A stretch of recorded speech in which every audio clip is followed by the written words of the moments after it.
أعوذ بالله من الشيطان الرجيم بسم الله الرحمن الرحيم سورة البلد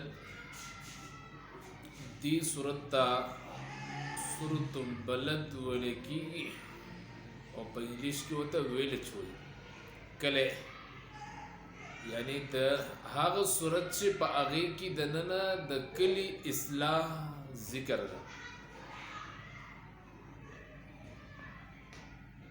کلی کې چې کله اصلاح راځي او تداوی چې کلی کې د اصلاح راشي او د کلی مشر بسنګي موجوده هر یو سړی په پوسټر باندې لیکلي دي ځان لا یو عزت دیانتدار امانتدار او تعلیم یافته او اسمان او زمکا او غریم هر یو سړی ځان لا یو عجیب نظام جوړ کړی دی یو راشوی زبا اسمان اخکتا کوم ابل براشی چی نا دا ازمکا در نبرا کوم یو بوی چی نا زتاسو اسمان تا خیجوما زبا داو کم زبا آو کم نو راشی مسلمانانو قرآن کریم وګورئ چې قرآن کریم د اصلاح د پارا سپیش کړی دي او بیا هغه صورت چې باغی کې صرف او صرف د کلی د اصلاح ذکر دی سورة البلد مانا هاگو سورت چپاگی کی دکلی اصلاح قوانین ذکر دی دری قوانین ذکر کے اللہ دکلی اصلاح دا پارا چی مشر بسنگ گئی ہے دکلی مشر سنگ ٹاکل پکار دی کم یو سڑے دکلی مشر جوڑول پکار دی کم یو سڑی لوٹ ورکول پکار دی زا آغا طرف تا نظم آغا بیرا خبر ہے خو صرف دونه د مسلمانانو د پاره رهنمایي ضرورت دی چې مسلمانانو له رهنمایي وشي چې مسلمانان امت مسلمه هغه د جنگ جګړو نه خلاص شي د یو بل سره بغض حسد او د کینو نه خلاص شي نو په دې صورت کې الله جل جلاله د کلی د اصلاح د پاره او د کلی مشر د پاره درې اوصاف ذکر کړي او د کلی اصلاح د پاره درې قوانین ذکر کړي اول قانون ذکر کړي د کلی د اصلاح او د مشر صفت ذکر کړي الله لقد خلقنا الانسان فی کبد لقد خلقنا الانسان فی کبد د کلی مشر باغه مهنتی بیا هغه په تکلیف چتاون کې هغه په انتهایی ورکینګ والی ښه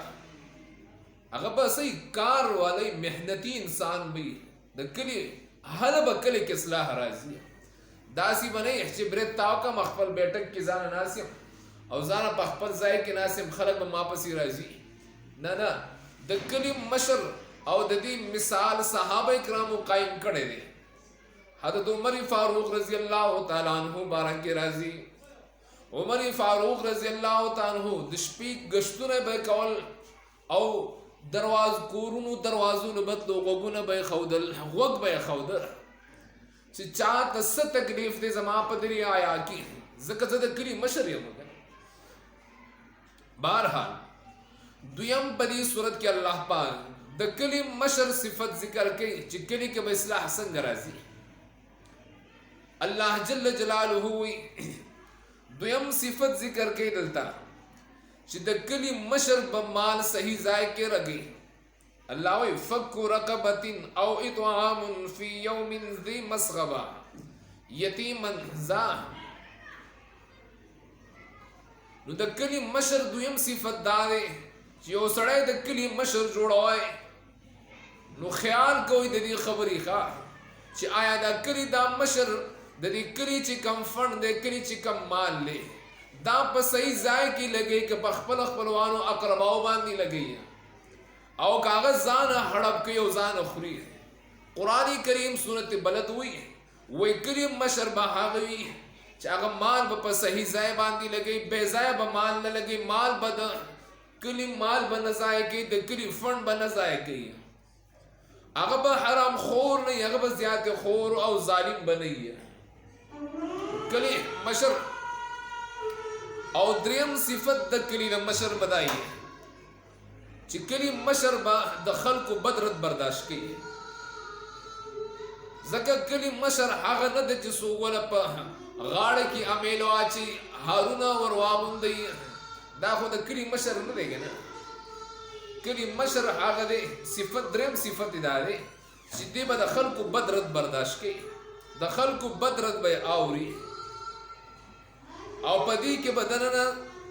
صفت د صبر او د تحمل به موجود وي چې کله مشر کې صفت د صبر او تحمل موجود نه و په دې مشر نه اصلاح نه خورېږي بیا فساد خورېږي په کلي کې نو دا درې صفات قرآن ذکر کړي دي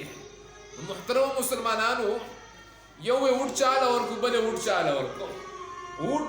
هغه چاله ورکوي چې قرآن کریم چې